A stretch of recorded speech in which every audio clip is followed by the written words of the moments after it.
¿qué tal? Soy Vali Caceres y bueno, hoy estoy estrenando mi sección de entrevistas para el canal de YouTube y nada, he tenido la oportunidad esta vez de empezar con uno de los más grandes guitarristas de la última década que ha influenciado a muchísimos jóvenes guitarristas en el mundo. Un gran guitarrista del género metal, gent, el señor Bowen, está acá conmigo y nada, estoy muy contento de tenerlo aquí. Thank you, Jake. Gracias. How are you? I'm very well. Thank you for having me in Lima. Good. So first question, let's talk about South American tour. Okay. So how is it going so far?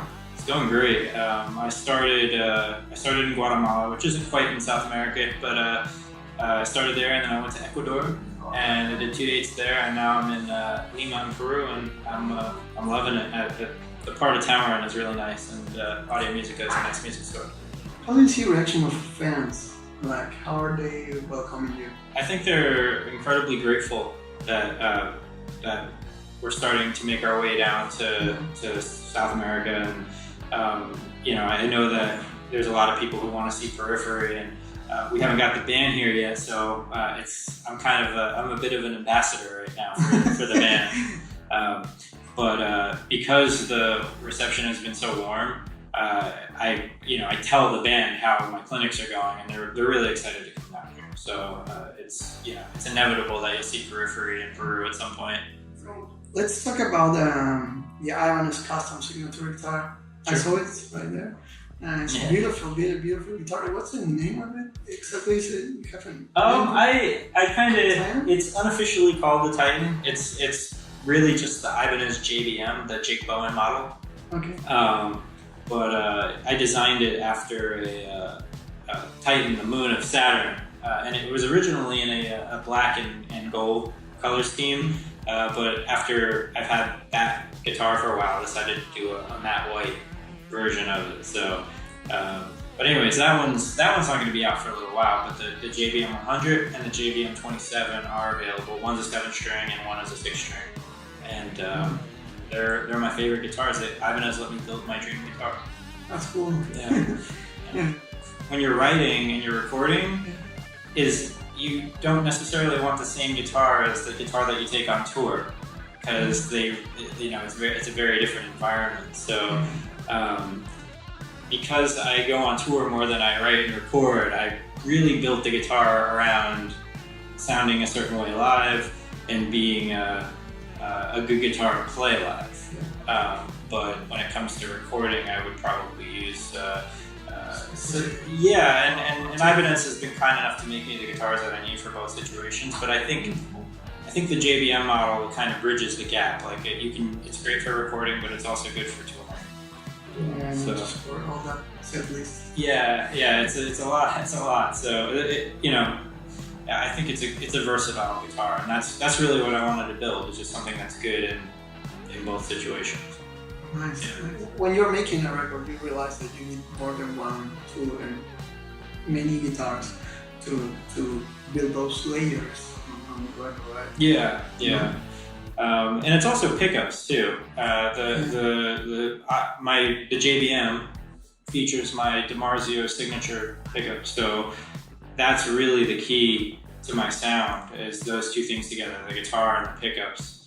And DiMarzio was kind enough to make me a set of pickups that reflect my playing style, and they're just the right amount of output, so to match my picking style, because I don't pick that hard, but I pick hard enough to where I don't really need an active pickup, so they're moderately hot ceramic passive pickups. Yeah. I have another question for you. It's really, you have 27 frets, right? And that one? No, I had the LA Custom Shop build me a guitar, and it wasn't originally supposed to have 27 frets, but that was kind of their idea. They were just like, well, you're designing it this way, we have enough room to extend the fretboard, and they made me a 27 fret guitar. So I have one of those, but it's at home. I didn't bring it on the clinic tour because I wanted to bring the prototype for the new model. Is there any specific reason you need 7 27? No. I think they just did it because they could. It was a fun little thing to try, and it is interesting because when I was working on solos for the new record, I did end up using that extended fret. So yeah, so we'll see. We'll see how much I use it. It's I never expect really that from a guitar player album so much textures of keyboards and programming and all this stuff. Yeah, usually you expect a guitar player solo album to have a lot of guitar on it, and mine's... Yeah, and then you forget in the middle of the mixing and stuff, so you kind of start to enjoy the music and stuff. And the truth is, there's a lot of guitar on it, but it doesn't necessarily sound like guitar. It's more of like a supporting instrument than a lead instrument. But there are moments where there's some prominent guitar parts, but yeah, I'm very into electronic music, and I like writing electronic music, so that's kind of why I did that album.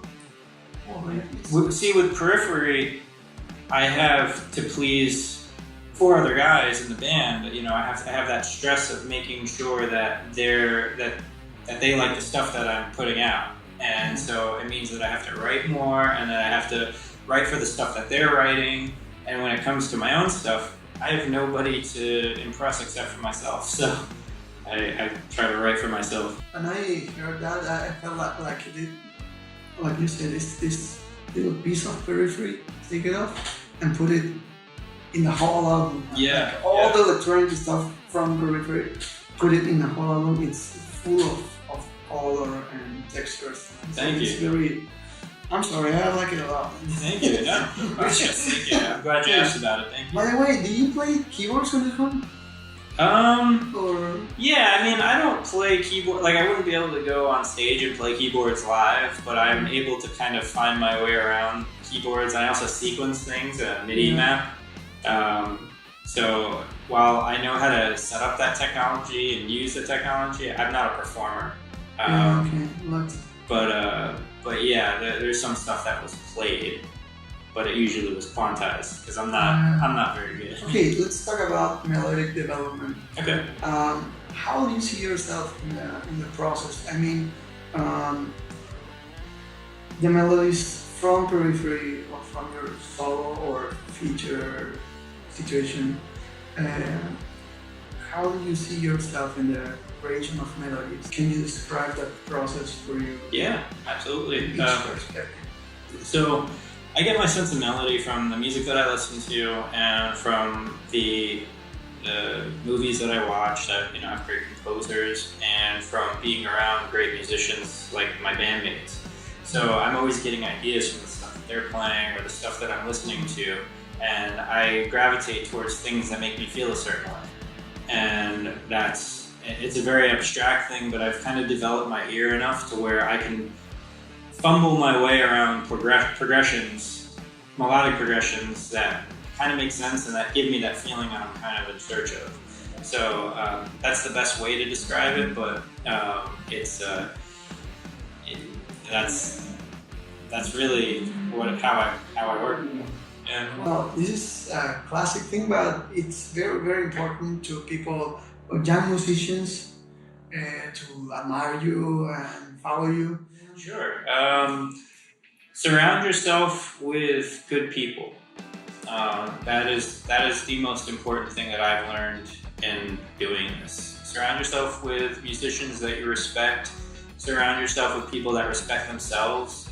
That respect what they do for a living, even if they're not a musician. But just surround yourself by strong people who are strong of mind and who care about things.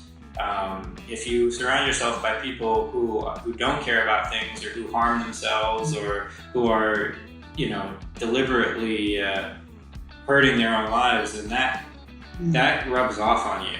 So it's just important to surround yourself with good people, and you learn how to do that as you get older. You look for qualities that are positive qualities, and you also know how to filter out the negative ones. Yeah. Yeah, that's a very good advice. Thank you. Yeah, you're welcome. And thank you for your time, and have a nice day. Thank you very much. Yeah. Thank you.